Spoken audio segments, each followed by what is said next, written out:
Hello बच्चों, let's read the question. So the question says the sedimentation coefficient of ribosome is a measure of density, number, structure or D none of these.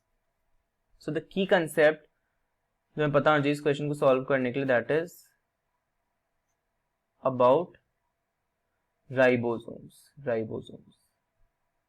Ribosomes में भी types of ribosomes. Okay. So ribosomes हमें पता है membrane less structures हैं और किसके बने होते हैं आरएनए और प्रोटीन के बने हुए होते हैं. So ribosomes are of basically two types. Ribosomes are of two types. दो टाइप्स के राइबोसोम्स होते हैं. कौन कौन से?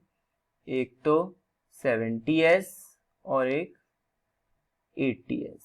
70S and 80S.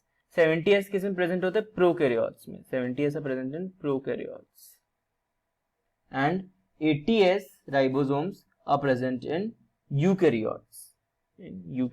यूकैरियोट्स में साइटोसोल में एंडोप्लाज्मिक रेटिकुलम से एसोसिएटेड होते हैं 80S राइबोसोम्स. ओके, सो हम यहाँ पे SS बोल रहे हैं. What is S?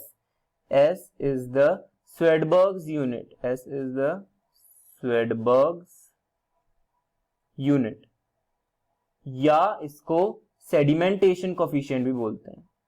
Sedimentation coefficient भी बोलते हैं. Sedimentation coefficient. और ये क्या बताता है? S, ये S is a measure of, it is a measure of, ये राइबोसोम की क्या बताता है? It is a measure of density and size. दो चीजें बताता है. एक तो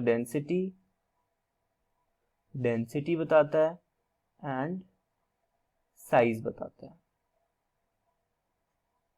डेंसिटी एंड साइज बताता है. जब हम सेंट्रीफ्यूगेशन करते हैं राइबोसोम्स का, उससे रिलेटेड है स्वेडबर्ग्स यूनिट. बट आपको पता होना चाहिए एस का फुल फॉर्म क्या है? इट इज स्वेडबर्ग्स यूनिट और सेडिमेंटेशन कोफिशिएंट. और ये राइबोसोम की क्या बताता है? डेंसिटी बताता है और साइज बताता है. समझो क्वेश्चन में यही पूछा गया है.